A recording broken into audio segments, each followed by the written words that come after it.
జగన్మోహన్ రెడ్డి గారు అంటున్నమాట ఈసారి జగన్ 2.0 చూస్తారు, గత ప్రభుత్వం మాదిరిగా ఉండదు ఈసారి అని చెప్పేసి అంటున్నమాట.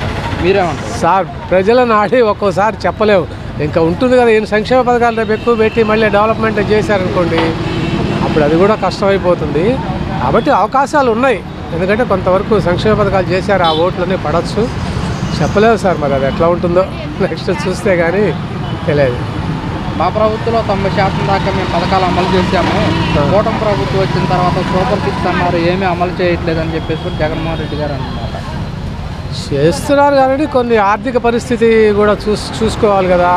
ఏదో ఆర్థిక పరిస్థితి బాగాలేదంటున్నారు, ఏదో నెక్స్ట్ టైం ఇస్తామని ఏదో చెప్తున్నారు. కాబట్టి చూడాలి మరి అది ఎంతవరకు ఇది అవుతుందో చూడాలి. ఆర్థిక పరిస్థితి అంటే ఇప్పుడు ఈ రాజధాని డెవలప్మెంటు ఆ ఫండ్స్ అన్ని ఇటు మేము మళ్లించలేము అని చెప్తున్నారు. కాబట్టి సంక్షేమ పథకాలు కొంచెం వరకు వచ్చారు, కానీ నెక్స్ట్ టైము సెంట్రల్ గవర్నమెంట్ ఏదైనా ఫండ్స్ అవి ఇస్తే రికవరీ చేస్తారేమోనని. సంపద సృష్టిస్తామన్నారు ఎన్నికల ప్రచారాల్లో, వాటికి సంపద ఎక్కడ సృష్టించారో చెప్పాలని చెప్పేసి జగన్మోహన్ రెడ్డి అంటే వాళ్ళకు కూడా టైం ఇవ్వాలి కదా. 9 నెలలు అవుతుంది వచ్చి, ఏ సంపద సృష్టిస్తానంటే ట్యాక్స్లే ఎగుడు అంటున్నారు.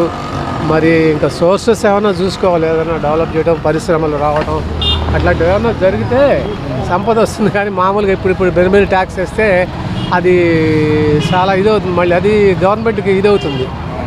అది ఎక్కువ ట్యాక్స్ వేయకుండా సోర్సెస్ చూసుకోవాలంటే మరి ఏమైనా పరిశ్రమలు గిరిశ్రమలు ఈ 3 ఏళ్ళు ఏమైనా వస్తే డెవలప్ అవుతుంది, ఏమైనా చూడాలి. మా కార్యకర్తలనే చాలా ఇబ్బందులు పెడుతున్నారు, కార్యకర్తలకి రాజకీయాల్లో ఎవరైనా అది ఉండకూడదు. ఏంటంటే ఈ రాజకీయాలు ఉండకూడదు, మామూలుగా సాఫ్ట్గా వెళ్ళిపోతుంటే ఎవరికి ఇబ్బంది లేకుండా, వాళ్ళైనా కానీ వీళ్ళైనా కానీ ఈ రాజకీయాలు ఉండకూడదు. ఇబ్బంది పెడుతున్నారు, ఎక్కడున్నా సరే చట్టం ముందు నిలబెడతాను ఎవరిని. అవును సార్, తప్పు చేసిన వాళ్ళు ఇష్టం వచ్చినట్టు మనం చేసి గవర్నమెంట్ సోర్సెస్ని మన సొంతానికి వాడుకొని ఇది చేశారనుకోండి, అలాంటప్పుడు మరి చట్టానికి మనం ఎవరో అతీతులం కాదు కదా.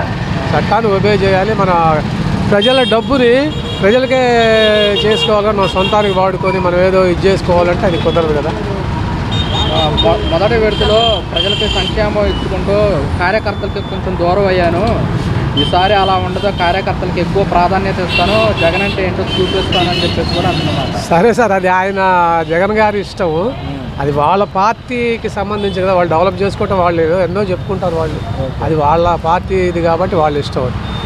కొన్ని సంక్షేమ పథకాల వల్ల ఆయన ఎక్కువ ఇది చేశారండి, డెవలప్మెంట్ లేకుండా చేశారు. లేకపోతే ఆయనే వచ్చేవాళ్ళు, మళ్ళీ డెవలప్మెంట్ లేకుండా సంక్షేమ పథకాలు ఎక్కువ పెట్టేటప్పటికి అది ఇదైంది. కాబట్టి నెక్స్ట్ వస్తే రావచ్చు కానివ్వండి. కొన్ని చంద్రబాబు నాయుడు గారు కూడా కొన్ని పథకాలు తీసేశారు, దానివల్ల కూడా కొంచెం ఎఫెక్ట్ ఉంటుందని అంటున్నారు. అది ఎంతవరకు నిజమో మరి తెలియదు, చూడాలి. మరి రేపు ఇంకా 3 years పైన ఉంది కదండి.